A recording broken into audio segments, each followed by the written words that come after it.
सूत्रों के अनुसार भाजपा के अंदरूनी सर्वे के अनुसार गुरुग्राम से नवीन गोयल को मिल सकती है टिकट। जिद करने वाले नेता को लिखकर जीत की गारंटी देनी होगी।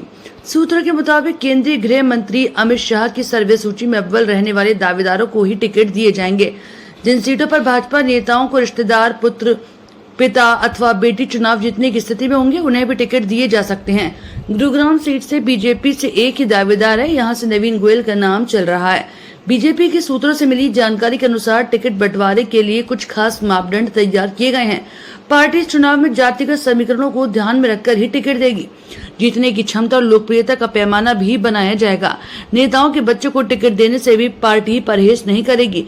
एंटी इंपेंसी की काट के लिए टिकटों के पर कैंची भी चलाई जाएगी। अटकलें हैं कि 30% विधायकों के टिकट भी कट सकते हैं। कई मंत्रियों को भी बेटिकट होने पड़ सकता है। अभी 41 एमएलए यानी 10 से 15 के टिकट पर तलवार लटक सकती है। हरियाणा में विधानसभा चुनाव की तैयारियों के बीच भाजपा कभी भी उम्मीदवारों की सूची जारी कर सकती है। बुधवार रात भाजपा की बैठक में प्रत्याशी के नाम पर मंथन चला। इस बैठक में भाजपा ने सांसदों को टिकट देने पर भी चर्चा की। साथ ही जो टॉपर हैं उन दावेदारों को भाजपा प्राथमिकता देगी, तो वहीं जिद करने वाले नेताओं को जीत की गारंटी लिखित में देनी होगी। आप सब साक्षी हैं, पिछले 5 सालों में कैनविन फाउंडेशन बना करके घंटे डर रहता है किसी की गलत रिपोर्ट ना बन जाए, किसी डॉक्टर को किसी का गलत सुआ ना लगा दे, किसी को गलत दवाई ना दे।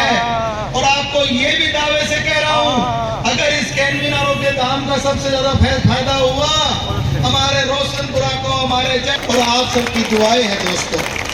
हमने कैनविन को सिर्फ मेडिकल लाइन तक नहीं रखा।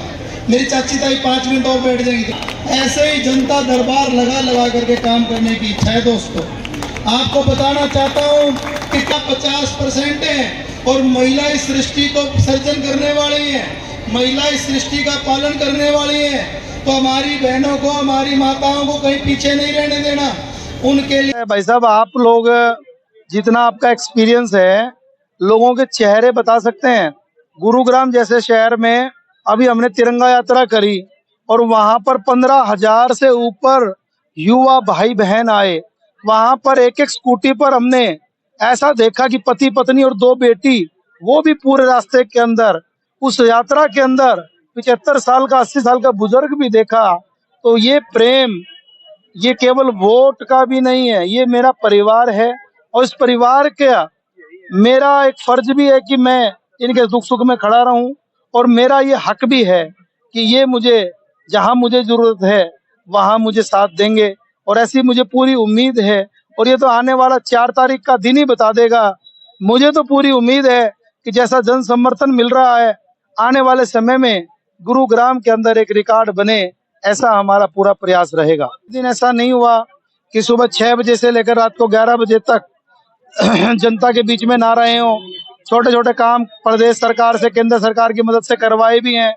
लोगों का आशीर्वाद बहुत मिला है। मैं गुड़गांव की जनता का धन्यवाद करता हूं। और आज ये जयकमपुरा का पवित्र पावन मंच, ये रामलीला का मंच, मैं यहाँ पर आशीर्वाद मांगने के लिए यहाँ पर आया हूँ। और मैं धन्यवाद करता हूँ कि सारे बाजार के व्यापारी भाइयों ने, जयकमपुरा की सरदारी ने मिल करके हमें गाइड भी किया है और यहाँ पर आशीर्वाद भी दिया है। और इनके मार्गदर्शन के बदौलत हम गुड़गांव को विकसित करना चाहते हैं। और रही बात दिल्ली की, देखिए दिल्ली में भी टिकटें उन्हीं को मिलती हैं जो धरातल पर लोग होते हैं। हमने अपनी पार्टी को, और क्योंकि हमारी पार्टी कोई भी कार्यकर्ता फर्ज से लेकर के अर्थ तक का सफर तय कर सकता है।